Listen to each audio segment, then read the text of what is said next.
Alors Cécile, quid de ce que vous faites chez YouTube? Vous nous dites un petit peu tout? Alors chez YouTube, notre rôle c'est d'accompagner les marques dans leur prise de parole en les nourrissant de tendances consommateurs, que ce soit ce qu'on voit sur le moteur de recherche, sur la plateforme, en optimisant les créations pour la plateforme jusqu'à en mesurer l'impact. Et alors, ce monde incertain, c'est quoi les tendances que vous voyez se dégager chez YouTube? Alors YouTube repose sur un triptyque. Tout d'abord, les utilisateurs qui s'informent, qui se divertissent sur la plateforme, qui se cultivent.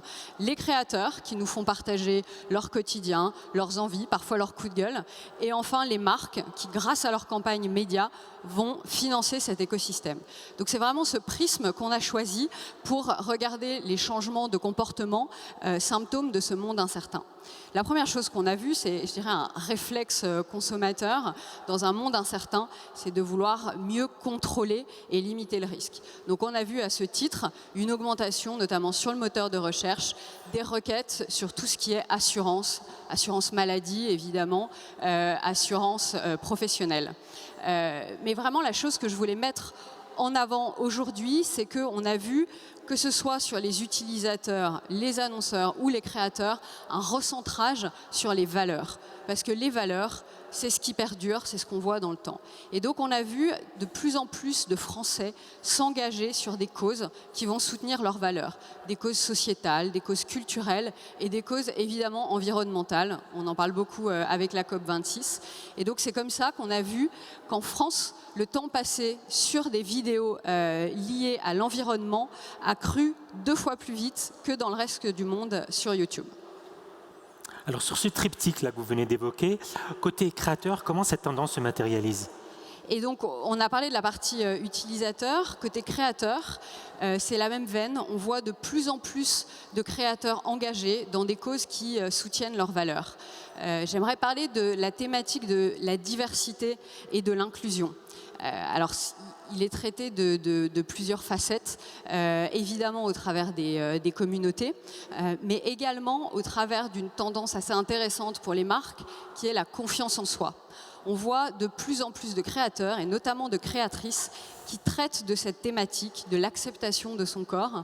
On a vu une nouvelle tendance qui s'appelle le body positivity apparaître sur la plateforme. Et je vous ai mis là, du coup, la photo de 12 février, que je vous invite vraiment à aller voir, qui est une créatrice qui révèle avec courage un corps marqué par les blessures. Et elle nous explique sur sa chaîne comment elle a repris confiance. Et pour reprendre la thématique ô combien importante de l'environnement, on a eu lieu du coup le 4 et 5 novembre, pardon. Merci Patrick.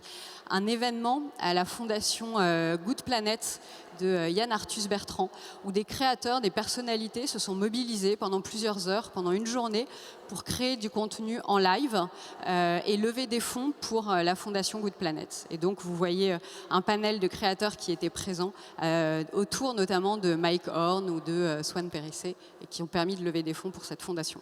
Alors si on se projette un petit peu dans le futur, c'est quoi les opportunités que vous voyez dégager pour les marques? Alors, bon, je suis comme Erwan, je n'ai pas la capacité à prévoir le futur. Et je pense que dans un monde incertain où toute projection business est relativement compliquée, il y a pour moi un impératif plus même qu'une opportunité pour les marques, qui est de continuer à innover et de mesurer l'impact de cette innovation, de ces tests. Et donc, c'est pour ça qu'on travaille côté YouTube depuis 2 ans avec beaucoup de marques pour montrer l'impact de ces prises de parole, que ce soit sur des indicateurs de marque, que ce soit sur des indicateurs business. Et à ce titre, on a produit récemment une étude. Alors Thomas, tout à l'heure d'AXA, parlait du temps long.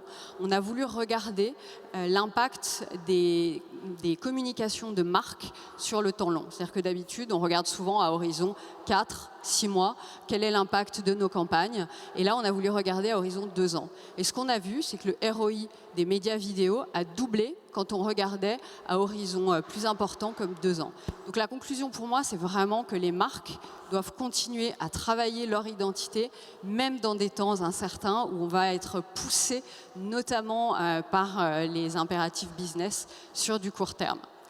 Et puis, les temps, être dans des temps incertains, pour moi, c'est aussi l'opportunité de se poser la question de son identité de marque, de sa proposition de valeur pour être différenciant, authentique et légitime auprès des utilisateurs et des consommateurs. C'est pour ça qu'on accompagne les marques, notamment avec des tendances consommateurs qu'on voit sur les plateformes. Et à ce titre, j'aimerais du coup terminer sur une note positive avec une vidéo, puisqu'on parle notamment implicitement de publicité depuis le début de la matinée.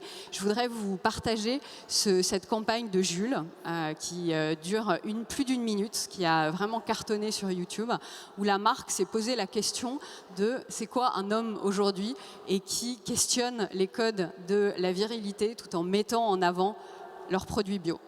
On regarde. Allez, sois un homme. Attends, stop. C'est quoi être un homme? Un homme doit être capable de soulever son poids? Vraiment? Je lui ai toujours dit qu'un homme doit être fort. Mais il y a fort et fort. On dit qu'un homme doit être grand et qu'un homme ne pleure qu'une fois dans sa vie. Ou deux. On dit qu'un homme doit être un bon père, mais deux bons pères, ça marche aussi. On dit qu'un homme doit pouvoir prendre de grandes décisions. Je vais prendre la végétarienne. On dit qu'un homme doit bouger avec style. Maintenant, on se déplace aussi avec style. Et ouais. Et certains disent qu'on ne changera jamais. Vous pensiez vraiment que j'étais comme ça? Eh oui, on peut changer les codes. Oh, vas-y, passe, vas-y, je t'en prie. On dit qu'un homme doit défendre son pays, quel que soit son uniforme. On dit qu'un vrai mec prend son courage à deux mains. Et qu'un homme, un vrai, ça maîtrise le feu. Mais non, faut qu'on arrête avec tout ça.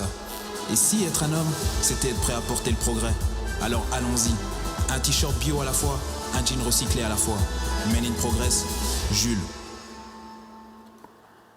Je vous remercie. Merci beaucoup. Bravo.